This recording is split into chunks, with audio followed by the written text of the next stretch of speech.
પૂજ્યપાદ આનંદ ઘનજી ભગવંતની પરાવાણી ऋषभ जिनेश्वर प्रीतम माहरो प्रभु मारा परम प्रिय एमना माटे तो एक घटना घटित થઈ ચૂકી હતી.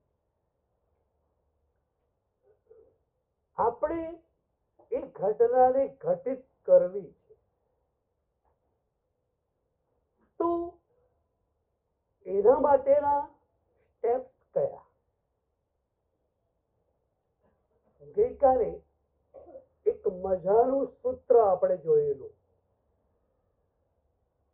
ભક્તિ યોગાચાર્ય મોહન વિજય મહારાજ સાહેબે પરમ તારક શાંતિરાજ પ્રભુની સ્તવનામાં એક સૂત્ર આપ્યું. બહુ પ્યારું છે.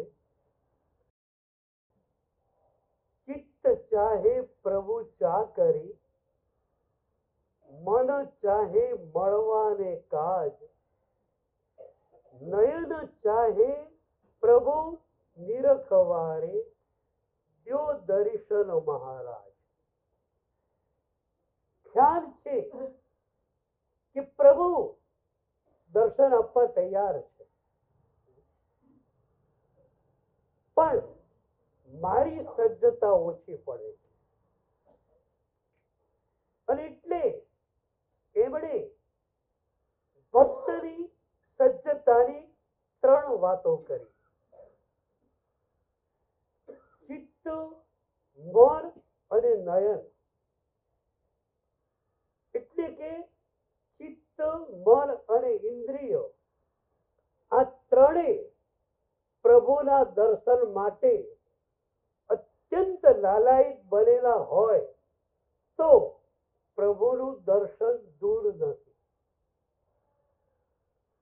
આ જ વાત ઉદયરત્નજી મહારાજ સાહેબે કરેલી. સાહેબજી ખેડાથી શંખેશ્વર તીર્થનો સંગ લઈને આવી રહ્યા છે. શંખેશ્વરના પરિસરમાં આવી ગયા. એ વખતે શંખેશ્વર દાદા એક વ્યક્તિના ત્યાં એ વ્યક્તિ પેટીમાં દાદાને પૂરી નાખે અને એની ઈચ્છા થાય ત્યારે દાદાનું દર્શન કરાવે.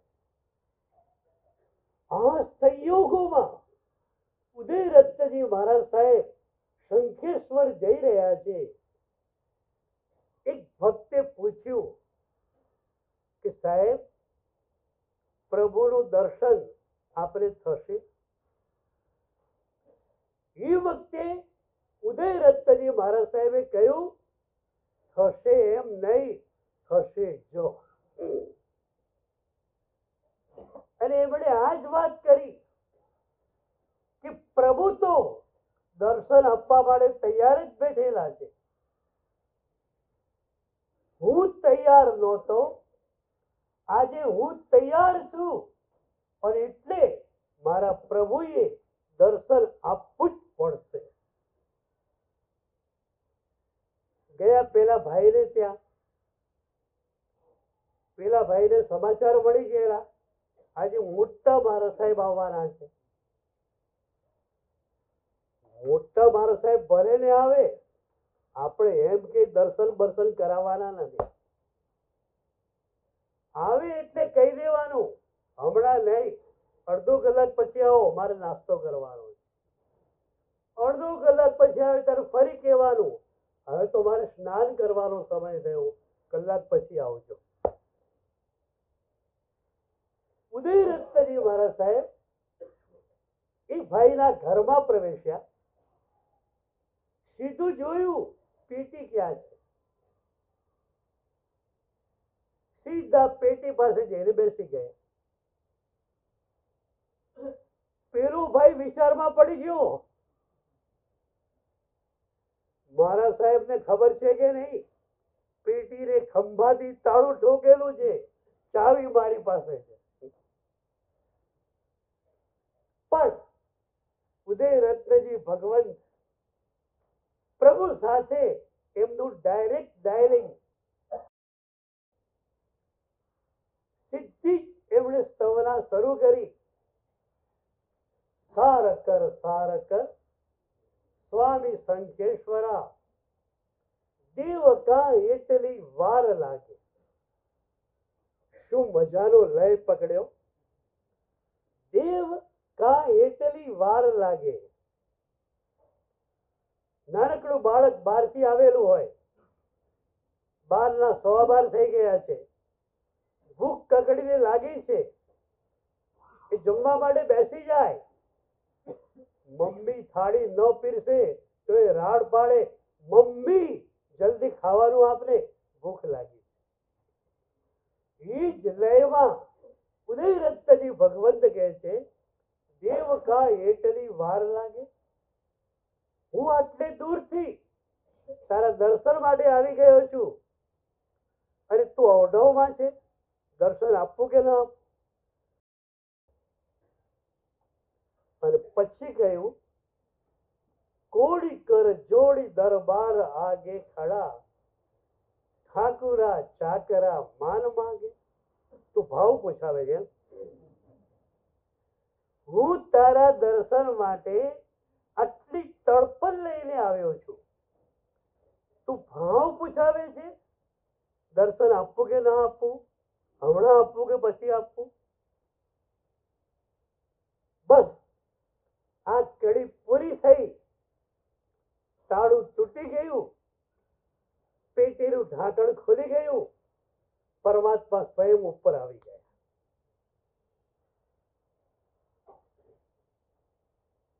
આપણે તૈયાર છીએ તો પ્રભુ તૈયાર છે.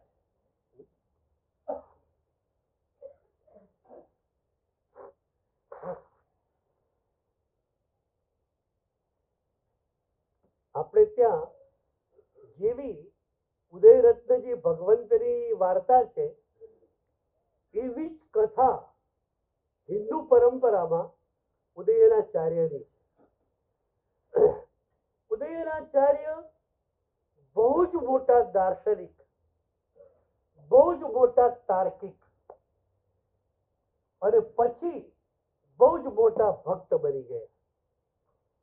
યાદ રાખો, જેટલો પ્રખર તાર્કિક એટલો જ પ્રખર એ ભક્ત બની જાય. કારણ લાગે કે તર્કમાં વિચારમાં તો કઈ જ નથી. શંકરાચાર્ય એક સૂત્ર આપ્યું, તર્ક અપ્રતિષ્ઠિત. સાધના જગતમાં તમારા તર્કનું, તમારા વિચારનું, તમારી બુદ્ધિનું કોઈ જ મૂલ્ય નથી. અહીં તો માત્ર સમર્પણ, માત્ર શરણાગતિ, માત્ર શ્રદ્ધા. તો ઉદયનાચાર્ય બહુ જ મોટા તાર્કિક, બૌદ્ધ સંસ્કૃતિએ હિન્દુ સંસ્કૃતિ ઉપર જ્યારે આક્રમણ કર્યું, ત્યારે બૌદ્ધોની સામે લડનાર એ એકલ વીર હતા. અને બૌદ્ધોને ભારતમાંથી ઉખેડીને જાપાન અને ચીનમાં મોકલી આપ્યા. હી ઉદયનાચાર્ય એકવાર વિહાર કરતા કરતા એક ગામમાં આવે છે. શિષ્યવૃંદ પણ મોટું છે.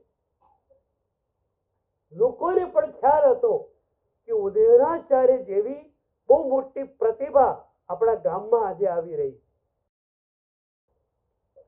એ ગામમાં એવું થયેલું, મહાદેવજીનું મંદિર સવારે 11 વાગે પૂજારી પૂજા કરીને બહાર નીકળ્યો, ઓટોમેટિક દરવાજા બંધ થઈ ગયા. એવા બંધ થઈ ગયા દરવાજા, કોઈ રીતે ખુલે જ નહીં. કેટલાય ભક્તો આવ્યા, કેટલાય બીજા લોકો આવ્યા, પણ દરવાજો ખુલે જ નહીં. અને એમાં ઉદયનાચાર્યને આવવાનું થયું. લોકોને શ્રદ્ધા બેસી આટલા મોટા ભક્ત પ્રભુના આવે છે તો આજ તો પ્રભુ દર્શન આપશે જ. ઉદયનાચાર્ય ગામમાં પ્રવેશ્યા. લોકોએ સ્વાગત કર્યું. ઉદયનાચાર્ય કહ્યું, મંદિર ક્યાં છે? ચાલો ત્યાં. મંદિરે ગયા, દ્વાર બંધ. પૂછ્યું, અત્યારે સવારના પોરમાં દ્વાર બંધ કેમ છે? ત્યારે એક અગ્રણી સામે આવ્યો. એને હાથ જોડીને કહ્યું, ગુરુદેવ, કેટલાય મહિનાથી આ દ્વાર ઓટોમેટિક બંધ થઈ ગયા છે, એ ખુલતા જ નથી. પ્રભુ અમને દર્શન આપતા જ નથી, પણ આજ આપ પધાર્યા છો, જરૂર પ્રભુ આપને દર્શન આપે. ઉદયનાચાર્યને પણ થયું, પ્રભુ મને દર્શન આપે, કેમ ના આપે? તમને એવી શ્રદ્ધા કરી છે?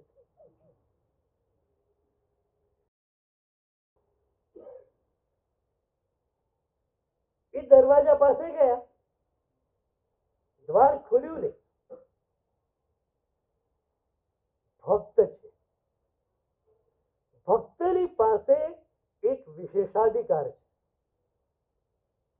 જેમ બાળક પાસે મા માટે એક વિશેષાધિકાર છે.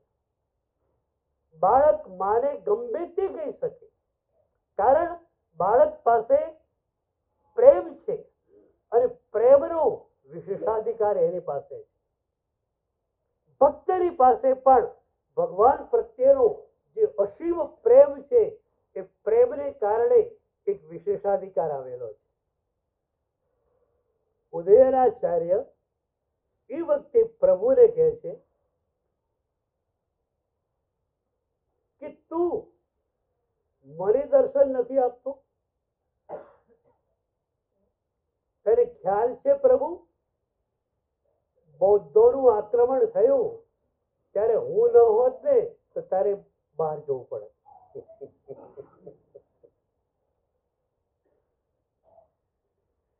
તારે બિસ્તરા પોટલા ઉપાડીને ભારતની બહાર જવું પડે.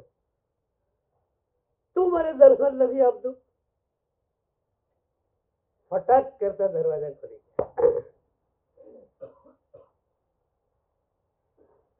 ભક્તની સજ્જતા, ચિત્ત, મન અને ઇન્દ્રિયો આ ત્રણેય પરમાત્મા તરફ ઝૂકેલા હોય.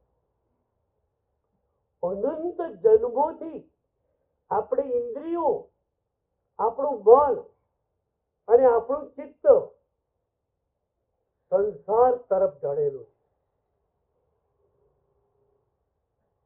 એ ઇન્દ્રિયોને, એ મનને, એ ચિત્તને પ્રભુ તરફ ઝુકેલું કરવાનું. માન વિજય મહારાજ સાહેબે શીતલનાથ પ્રભુના સ્તવનમાં એક પ્રેક્ટિકલ એપ્રોચ આપ્યો છે. આપણી ઇન્દ્રિયોને પ્રભુ સમ્મુખ ઢાળવી કેમ, એના માટેનો બહુ જ મજાનો પ્રેક્ટિકલ એપ્રોચ એમણે આપ્યો છે. મારે છે ને માત્ર પ્રવચન આપવું નથી, તમને સાથે રાખવા છે. આપણી આ એક સહયાત્રા છે. ઉપનિષદનો બહુ પ્યારો મંત્ર છે. સહના ભવતુ સહ નૌ ભુનક્તુ સહ વીર્યમ કરવા વહય. ગુરુની પ્રભુના ચરણોમાં આવેલી બહુ જ મજાની પ્રાર્થના. ગુરુ પ્રભુને કહે છે સહના વવતુ. પ્રભુ, મારી અને મારા શિષ્યની વિભાવમાંથી રક્ષા તમે કરો. એટલે સદગુરુ પાસે ગુરુડમ નથી. હું મારા શિષ્યની રક્ષા કરું એ વાત ગુરુ પાસે નથી. ગુરુ પ્રભુને કહે છે પ્રભુ, મારી અને મારી નિશ્રામાં રહેલા શિષ્યોની સાધકોની વિભાવોમાંથી રક્ષા તમે કરો. પછી કે છે સહ નવ ભૂનકતો, પ્રભુ હું અને મારો શિષ્ય બેઉ સાથે સ્વાધ્યાય કરીએ. ગુરુ પ્રવચનકારના રૂપમાં આવવા તૈયાર નથી. એ કે છે પ્રભુને કે પ્રભુ મારે તો માત્ર સ્વાધ્યાય કરવો. હું પણ અત્યારે શું કરી રહ્યો છું? સ્વાધ્યાય. ઉપર બેઠેલો હો બીજા માળે પાઠ પર, તો હરિભદ્રાચાર્ય જોડે કે હેમચંદ્રાચાર્ય જોડે સંગોષ્ઠી કરતો હો. અત્યારે તમારી જોડે સ્વાધ્યાય કરું. સહ નવ ભૂનકતું. પછી તો અદ્ભુત વાત કરી, સહ વીર્યમ કરવા વહે. અમે બંને, હું અને મારો શિષ્ય સાધના માર્ગે સાથે ચાલીએ. ગુરુની એક ફેરી સર્વિસ ચાલે છે. તમે તલેટીમાં હોય ને તો ગુરુ તમને આંગળીએ વળગાડી શિખર ઉપર લઈ જાય. ગુરુએ શિખર ઉપર, તમે પણ શિખર ઉપર, પણ પછી પ્રભુ ચેતના ગુરુ ચેતનાને કહે છે કે ભાઈ હવે તું નીચે ઉતર. અને નવા મુહૂર્ત્યાને લઈને પાછું ઉપર આવ. એટલે તમે તો ઉપર ને ઉપર રહેવાના, ગુરુને પાછું નીચે આવવાનું તમારા માટે.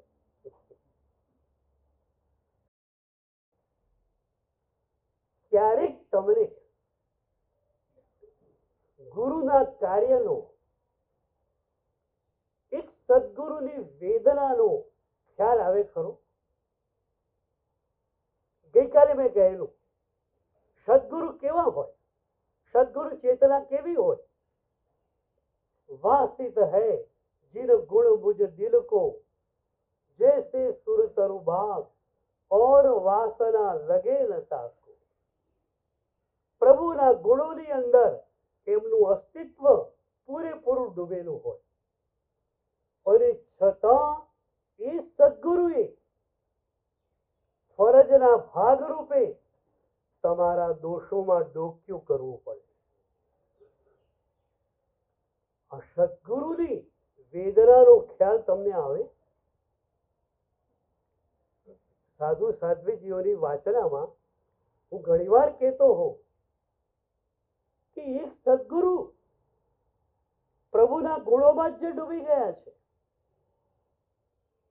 જે સ્વરૂપાનુભૂતિ કરી રહ્યા છે, એને પણ ફરજના એક ભાગ રૂપે તમારા દોષોમાં ડોક્યું કરવું પડે. કેટલી વેદના થતી હશે? એક ગુરુની પીડાનો તમને ખ્યાલ આવે છે? હું ઘણીવાર એ લોકોને કહું કે તમે બધા આમ નિષ્પ્રિય હો, ગુણ મળે કે ન મળે, દોષ જાય કે ન જાય, પણ સદગુરુની વેદનાનો તમને ખ્યાલ આવે તો પણ તમે દોષ મુક્ત બને. મ્યુનિસિપલ કર્મચારી છે, એના સર્વિસના ટાઈમે એ મ્યુનિસિપલ ઝોનલ ઓફિસમાં બેઠેલો છે. એને જ્યારે ફોન આવે કે અમુક જગ્યાએ ગટર ચોકઅપ થઈ છે, ત્યારે એને ત્યાં દોડવાનું હોય છે અને એને ગટરને વ્યવસ્થિત કરવાની હોય છે. તો એક કર્મચારી કોલ ન આવે ત્યાં સુધી ઓફિસમાં બેઠેલો છે, પંખો ઉપર ફરી રહ્યો છે, કે ચા સિપ કરી રહ્યો છે, કે છાપું વાંચી રહ્યો છે. અચાનક એને મોબાઈલ રણકે અને એને સમાચાર મળે અમુક જગ્યાએ ગટર ચોકઅપ થઈ, તમે જાઓ. તરત બાઇક લઈને દોડે અને કદાચ ગટરને સાફ કરવા માટે એ અંદર પણ ઉતરી જાય, કાદવની અંદર, કિચડની અંદર, ગંદકીની અંદર. ત્યાં 5 મિનિટ પહેલા સાફ સુથરા કપડાં પહેરીને મ્યુનિસિપલ ઓફિસમાં બેઠેલો એક કર્મચારી, અને ક્યાં 5 મિનિટ પછી કાદવ અને કિચડમાં નાહી ગયેલો એક કર્મચારી. સદગુરુ માત્ર અને માત્ર પ્રભુના ગુણોની અનુભૂતિમાં રહેતા હોય છે. એને તમારા દોષોમાં ડોક્યું કરવું પડે.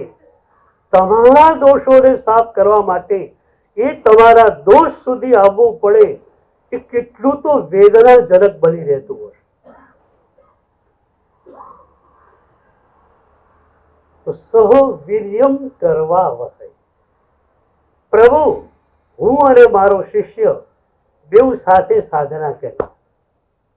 એટલે આપણી આ એક સહચિંતન યાત્રા, સહ સ્વાધ્યાય યાત્રા. મારી સાથે જો ને, 45-50 મિનિટ તો મારી સાથે ને, એ વખતે તો નક્કી નહીં કે તમારું મન ટોટલી સદગુરુના ચરણોમાં. અને ગુરુ જોડે હોત કેટલી મજા આવે, ખબર? કેટલી મજા આવે. એક ગુરુ ને શિષ્ય જંગલમાં જતા હતા. સાંજનો સમય થયો, સૂર્યાસ્ત થયો, એટલે ગુરુ રોજના નિયમ પ્રમાણે પ્રાર્થના માટે બેસી ગયા. ઘોર જંગલ છે, ગામ ક્યાંય દેખાતું નથી. અત્યારે ખરેખર પગ ઉપાડવા જોઈએ, પણ નહીં. જે સમયે જે કરવાનું છે એ કરવાનું જ છે. ગુરુ પ્રાર્થનામાં ડૂબી ગયા. શિષ્ય બાજુમાં બેઠેલો. ગુરુએ તો મન, ચિત્ત, ઇન્દ્રિયો બધું જ પ્રભુને સોંપી દીધું, પણ શિષ્યનું બધું પોતાની પાસે જ હતું. એટલે પ્રભુને કઈ સોંપેલું નહીં. એમાં અડધો કલાક થયો હશે અને વાઘની ડણક સંભળાઈ, અને ગર્જના પરથી લાગ્યું કે વાઘ આ બાજુ આવી રહ્યો છે. શિષ્ય તો ગભરાઈ ગયો. એને ગુરુના કાનમાં ફૂંક મારી, ગુરુદેવ ગુરુદેવ વાઘ આવે છે, ઝાડ ઉપર ચડી જઈએ. પણ ગુરુએ તો મન પ્રભુને આપી દીધેલું, ઇન્દ્રિયો પ્રભુને આપી દીધેલી. કોણ સાંભળે? વાઘ એકદમ નજીક આવવા લાગ્યો. શિષ્ય ગભરાયો, એ તો ઊંચા ઝાડ પર ચડી ગયો. વાઘ આવ્યો,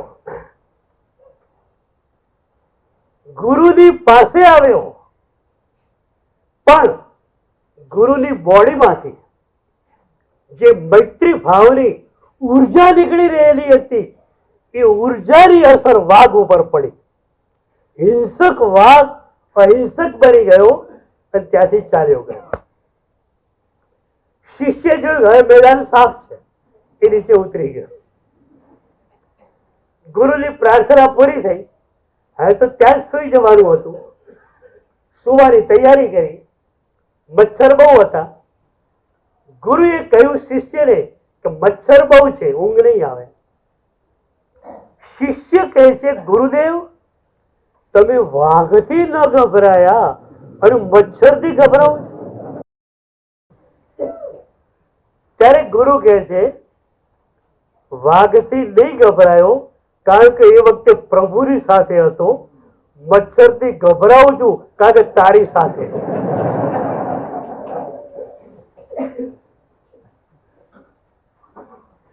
તમે કોની સાથે?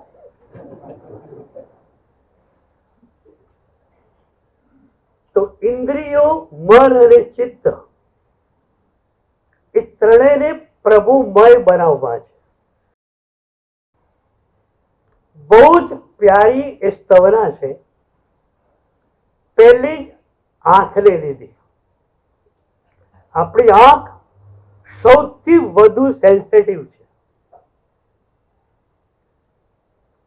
અત્યારે એમ કહેવામાં આવે છે 10 થી 15 સેકન્ડ એક પદાર્થને કે એક વ્યક્તિને તમે ધારીને જુઓ તો એ પદાર્થ કે એ વ્યક્તિ રાગાત્મક લયમાં કે દ્વેષાત્મક લયમાં તમારા ચિત્તમાં પ્રવેશી શકે છે. બીજી ઇન્દ્રિયો એટલી સેન્સિટિવ નથી. આંખ સૌથી વધુ સેન્સિટિવ છે. અને એટલે જ અમે લોકો ધ્યાન કરાવીએ ત્યારે સૌથી પહેલા કહીએ આંખો બંધ કરી દો. આંખ બંધ કરી એટલે બહારની દુનિયા જોડેનો તમારો 80% સંબંધ કટ ઓફ થઈ ગયો. તો પહેલી આંખને લે છે. તુજો મુખ સન્મુખ નિરખંતા મુજ લોચન અમિય ઠરંતા. તુજો મુખ સન્મુખ નિરખંતા. પ્રભુ, હું તારા મુખની સામે જોઉં છું ત્યારે શું થાય છે? મુજ લોચન અમિય ઠરંતા. મારી આંખના આંસુ ઠરી જાય છે, ફ્રીજ થઈ જાય છે. પહેલી વાર દેરાસરમાં આ સ્તવના ગાતો હતો, પણ હું મૂંઝાયો. તુજો મુખ સન્મુખ નિરખંતા મુજ લોચન અમિય ઠરંતા. અમિય એટલે આ આંસુ. મને થયું પ્રભુને જોઈએ ત્યારે શું થાય? આંખોમાંથી આંસુ છલકાય. તો પંક્તિ શું હોવી જોઈએ? મુજ લોચન અમિય છલકંતા મુજ લોચન અમિય વરસંતા. પણ એને બદલે પંક્તિ એવી હતી, મુજ લોચન અમિય ઠરંતા. મેં પ્રભુને જ પૂછ્યું કે પ્રભુ આનો શું અર્થ? આપણે ત્યાં એક મજાની વિભાવના છે જે શક્રસ્તવમાં પણ છે, ઉપમિતિમાં પણ છે. શક્રસ્તવમાં છેડે કહ્યું ત્વં ચ મે ગુરુ. પ્રભુને ગુરુ બનાવવા એક અદ્ભુત વિભાવના છે. પ્રભુ માતા પણ છે, પિતા પણ છે, ગુરુ પણ છે. પ્રભુ તરીકે દૂરની ઘટના લાગે. 7 રાત લોક દૂર જઈને બેઠેલા, દેરાસરમાં હોય તો પણ પબાસણ ઉપર જઈને ઊંચે ઊંચે સ્થિર થઈને બેસેલા. પણ પ્રભુને ગુરુ તરીકે કલ્પીએ તો દૂરી સામીપ્યમાં આવી જાય. ગુરુ બેઠા છે પાટ પર, ખુરશી પર, આપણે એમના ચરણોમાં જઈને બેઠા છીએ. મેં પણ પ્રભુને ગુરુ બનાવી દીધા. પ્રભુને પૂછ્યું કે પ્રભુ, આ પંક્તિ શું હોવી જોઈએ? મુજ લોચન અમિય છલકંતા હોય, વરસંતા હોય કે ઠરંતા હોય, શું હોય? બસ પ્રભુની કોર્ટમાં પ્રશ્નનો બોલ ફેંકી દીધો. પછી એ ઉત્તર ક્યારે આપે અથવા આપે કે ન આપે એ એના હાથની વાત છે. મારી પાસે ઘણા બધા મુમુક્ષુઓ હોય, ઘણા મુમુક્ષુ અઢાવમાં હોય, 22-23 ની વય થઈ ગઈ હોય. ઘરેથી કહેવામાં આવતું કે નક્કી કરી લેતો તારે દીક્ષા લેવી છે કે નથી લેવી. પેલું અવઢવમાં હોય, મને પૂછે ત્યારે હું એને કહી દઉં પ્રભુને પૂછી લે. પ્રભુની કોર્ટમાં બોલ ફેંકીને પ્રભુ બધાનો જવાબ આપશે. કોઈ પણ પ્રશ્ન હોય, કોઈ પણ તમારા ભૌતિક જીવનની પણ સમસ્યા હોય, પ્રભુ આપણને મળ્યા છે, આપણે ક્યારે મૂંઝાવાનું નથી. એ સમસ્યાનો બોલ પ્રભુની કોર્ટમાં ફેંકી દેવાનો. પ્રભુ આમ છે, શું કરું? પછી એની જવાબદારી થાય છે. તમે એને ન સોંપો ત્યાં સુધી તમારી જવાબદારી. તમે એને સોંપી દીધું. એ જગતની અંતા છે, ત્રિલોકેશ્વર, અખિલ બ્રહ્માંડેશ્વર છે, એની જવાબદારી થાય છે. મેં પ્રભુની કોર્ટમાં બોલ ફેંકી દીધો, ઉપાશ્રય આવ્યો, ઈરિયાવૈયા કરી મારા આસન પર બેઠો. એ જ વખતે એક ઘટના ઘટી. એક શ્રાવિકા માતા પોતાના 2-2.5 વર્ષના બાળકને લઈ વંદન કરવા માટે આવી.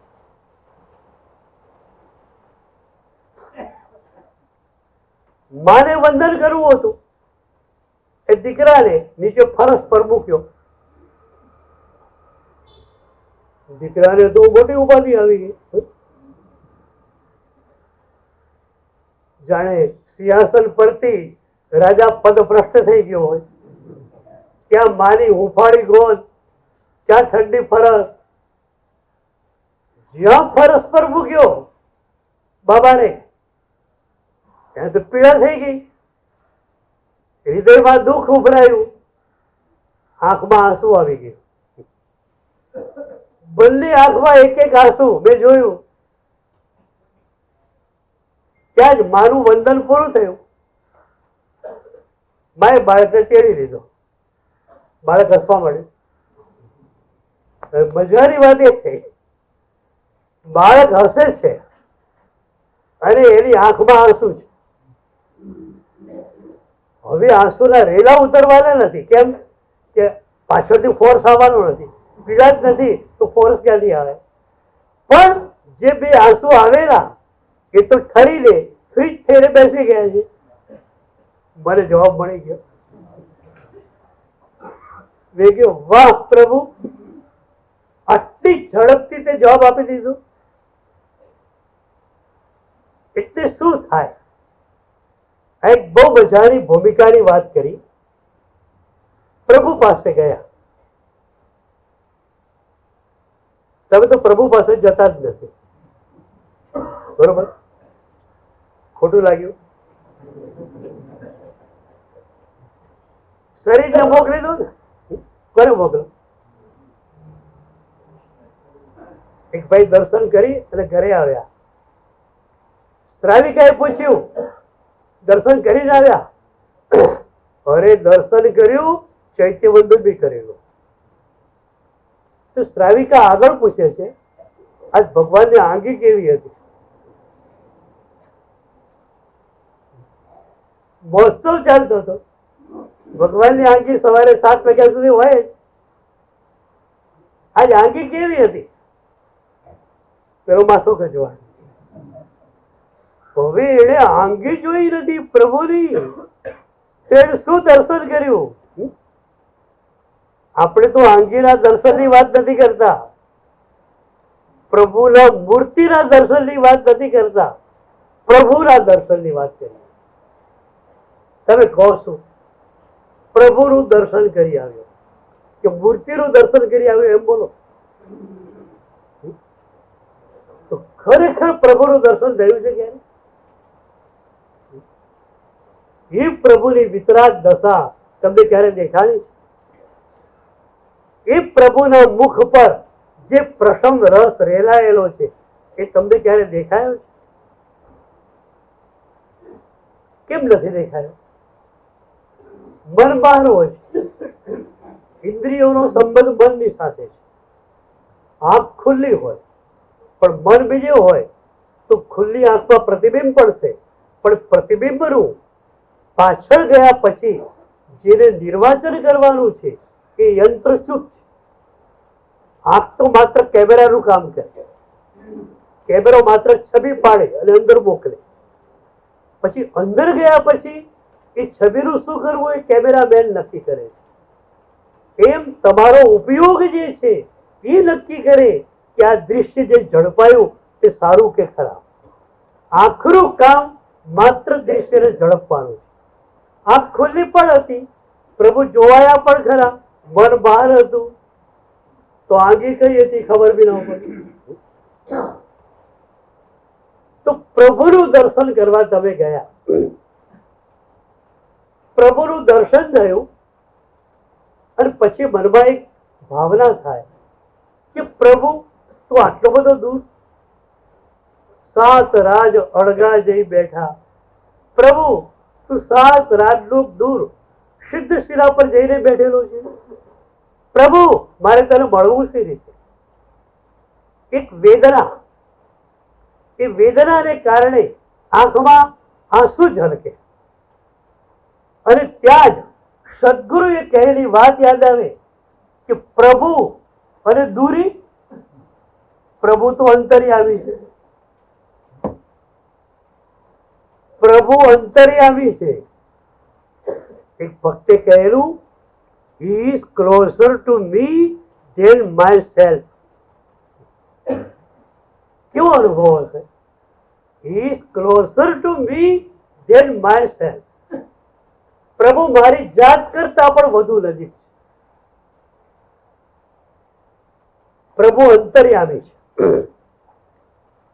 અંતર્યામી શબ્દના 2 અર્થ થાય. એક તો અંતર્યામી એટલે આપણા અંતસ્તરને જાણનાર, અને એટલે એ અર્થમાં ઉપાધ્યાયજી ભગવંતે પ્રભુને કહ્યું, અંતર્યામી સવી લહો અમ મનના જે છે ભાવ હો, માં આગળ મોસાળના શા વર્ણવવા અવદાતો. પ્રભુ તું અંતર્યામી છે. તારે શું વાત કરું મારા હૃદયની, તું બધું જાણે જ.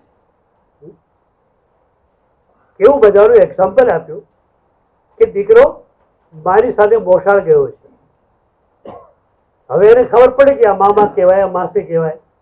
એટલે માને કે છે, માં અમારા મામા છે. માં મનમાં હશે, તારો તો મામો છે, મારો તો મારી જાય ભાઈ છે. એ પ્રભુ તું અંતર્યામી છે.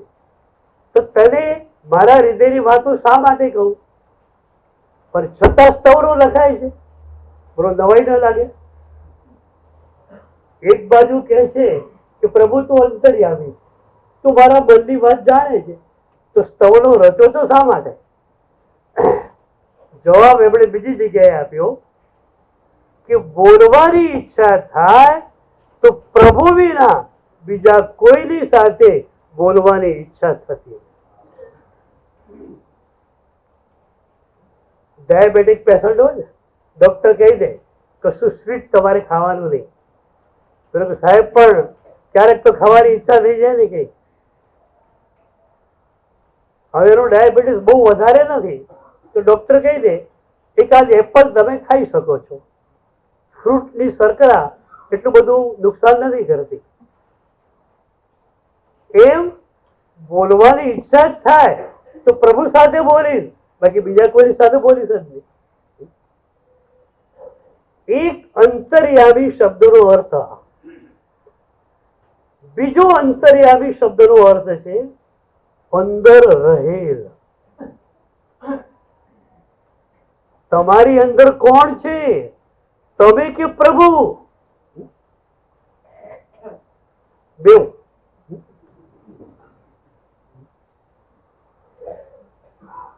હું ઘણી વાર કહું છું, પ્રેમ ગલી હતી સાકેરી તામે દોન સમાય. પ્રેમની ગલી, ભક્તિની ગલી સાંકળી છે, એમાં બેનો સમાવેશ શક્ય નથી. બોલો તમારે રહેવું છે અંદર કે ભગવાનને રાખવા છે? બોલો ભાઈ.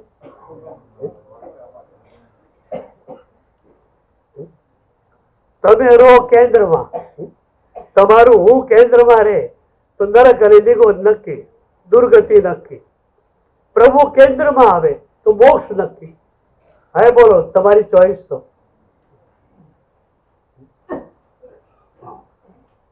બોલો ભાઈ, કેન્દ્રમાં કોને રાખવા છે? અમારું કામ શું ખબર? ગુરુ તરીકેનું એક જ કામ, તમારા હું ને કેન્દ્રમાંથી ગબડાઈ મૂકવો, ટોપલ કરવો. અને તમને ખ્યાલ નહીં હોય, આ ઘટના એક જન્મથી નહીં કેટલાય જન્મોથી ચાલે છે. ગુરુ તમારા હું ને ઉખેડી બાજુમાં ફેંકે, કઈ બાજુ પ્રતિષ્ઠા કરી ત્યાં લાવો.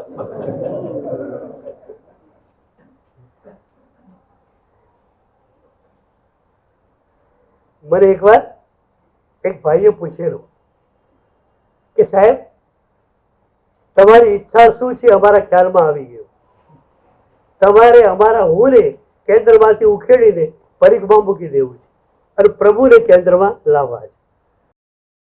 તમે રોજ કહો છો, અમે રોજ સાંભળીએ પણ છીએ, અને છતાં અમે અમારા કેન્દ્રમાં જ રહીએ છીએ, પ્રભુને લાવતા નથી. તો મને એને બહુ સરસ મજાનો સવાલ કર્યો. મને કે આટલી બધી વાર તમે મહેનત કરી, તમને રિઝલ્ટ ન મળે તો તમને થાક લાગે કે ન લાગે?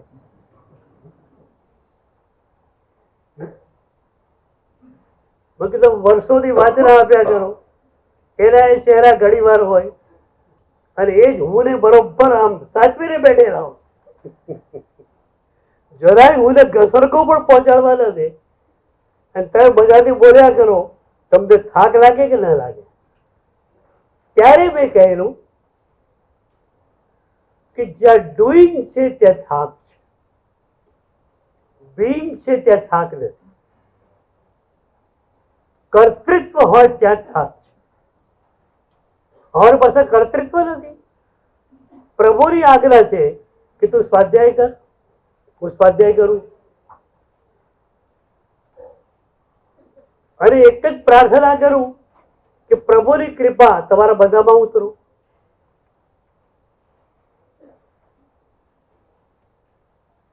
એટલે આનંદ ગણજી ભગવંતે એક બહુ સરસ પદ કહ્યું આપણી ભાષામાં, તરુવર એક પંખી દો બેઠે, એક ગુરુ એક ચેલા, ચેલે ને જુગ ચુન ચુન ખાયા, ગુરુ નિરંતર ખેલા. આ ઉપનિષદનું સૂત્ર છે અને ઉપનિષદના સૂત્રને આનંદ ગંજી ભગવાન આપણી ભાષામાં લઈને આવ્યા છે. તરુવર એક પંખી દો બેઠે. આ સંસારનું વૃક્ષ, એના ઉપર બે પંખી છે, એક ગુરુ એક ચેલા. બેની જ વાત કરે છે. એક ગુરુ છે જેની ઈચ્છા પ્રભુ તમને આપવાની છે, બીજો શિષ્ય છે જેની ઈચ્છા ગુરુ પાસેથી પ્રભુ લેવાની છે. તરુવર એક પંખી દો બેઠે, એક ગુરુ એક ચેલા. પછી કે છે ચેલી ને જુગ ચુન ચુન ખાયા. શિષ્ય જે છે માત્ર કર્તૃત્વમાં છે, હજુ એ સાક્ષી ભાવમાં આવ્યો નથી, પણ સારું એટલું છે કે ગુરુ પાસે આવ્યો છે. તમે કેવા છો એની જોડે વાંધો નથી, પણ તમે કોની જોડે છો. ગુરુ નિરંતર ખેલા. ગુરુ નિરંતર ખેલની ભૂમિકામાં છે. કશું જ કરવાનું નથી, બીંગ હોવાનું છે. કરવાનું છૂટી ગયું, અને કરવાનું છૂટી ગયું મને પીડા છૂટી ગઈ. જ્યાં સુધી કર્તૃત્વ ત્યાં સુધી પીડા. દીકરીના લગ્ન હોય ત્યારે સૌથી પીડિત કોણ હોય? દીકરીનો બાપ. જાણે એવું જલસા કરતા હોય, હોટેલમાં ઉતરેલા હોય, પછી એકનો ફોન આવે, આ હોટેલ શું તમે પસંદ કરી? કઈ ઠેકાણું નથી આમાં, ન એસી ચાલુ છે, ન પંખો ચાલુ છે, ન આમ છે, ન તેમ છે. બીજાની ફરિયાદ ખાવાની આવે, ત્રીજાની પાણીની આવે, ચોથાની આની આવે. કારણ દીકરીના બાપની ઈચ્છા છે એવું લગ્ન થવું જોઈએ મારી દીકરીનું કે લોકો આમ જોઈ જાય કે બરોબર થઈ જાય. એટલે આ કર્તૃત્વની ભાવના જે છે ને એને પીડિત કરે. જ્યાં કર્તૃત્વ, શાસન પ્રભાવનાના કોઈ પણ કાર્યો કરો, પણ કર્તૃત્વને ક્યાંય લાવતા નહીં. અને હું તો આખી નવી જ વિભાવના વાળો માણસ છું. હું પોતે મને ક્યારે પણ શાસન પ્રભાવક માનતો નથી. હું મારા શિષ્યોને કહી દઉં છું કે ભગવાને મને આચાર્ય પદ આપેલું છે, પછી બીજા કોઈ વિશેષણોની જરૂરિયાત છે નહીં. પણ શિષ્યોને અભરખો થાય તો હું કહું છું કે હું શાસન પ્રભાવિત છું, પ્રભાવક નહીં. પ્રભુના શાસનથી એ હદે હું પ્રભાવિત થયો છું કે દુનિયાની કોઈ ઘટના, દુનિયાની કોઈ વ્યક્તિ, દુનિયાનો કોઈ પદાર્થ મને પ્રભાવિત ન કરી શકે. એ જ રીતે શાસન રક્ષા, તીર્થ રક્ષા માટે તમે કાયસર્ગ કરો, પણ એની વિભાવના અલગ સમજવી છે. તીર્થની હું રક્ષા કરું માટે કાયસર્ગ એમ નહીં સમજતા. પ્રભુનું શાસન 18,500 વર્ષ રહેવાનું છે. હું હો કે ન હો, તમે હો કે ન હો, પ્રભુનું શાસન રહેવાનું જ છે. શાસન દ્વારા મારી રક્ષા થાય એના માટે કાયસર્ગ. શાસનની રક્ષા માટે નહીં. આપણા જેવા વહેત્યા માણસો શાસનની રક્ષા શું કરી શકે? શાસન દ્વારા આપણી રક્ષા. એ કન્સેપ્ટ વીર વિજય મહારાજે 99 પ્રકારની પૂજામાં આપ્યો છે.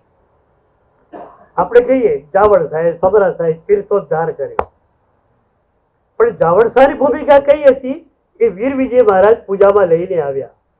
સંવતે એક અઠલંતરે જાવળ સાનો ઉદ્ધાર, ઉદ્ધરજો મુજ સાહિબારે.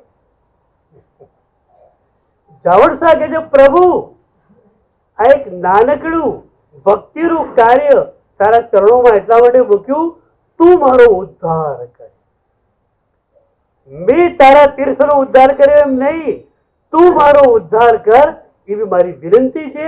અને વિનંતી માટે આ એક નાનકડી પ્રાર્થના તારા ચરણોમાં મૂકું છું. તો ઋષભ જનેશ્વર પ્રીતમ માહરો રે, આનંદ ઘનજી ભગવંત માટે પ્રભુ પરમ પ્રિય હતા.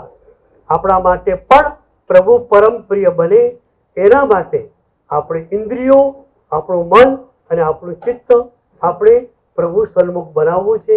એ કેવી રીતે કરવું એની વાત.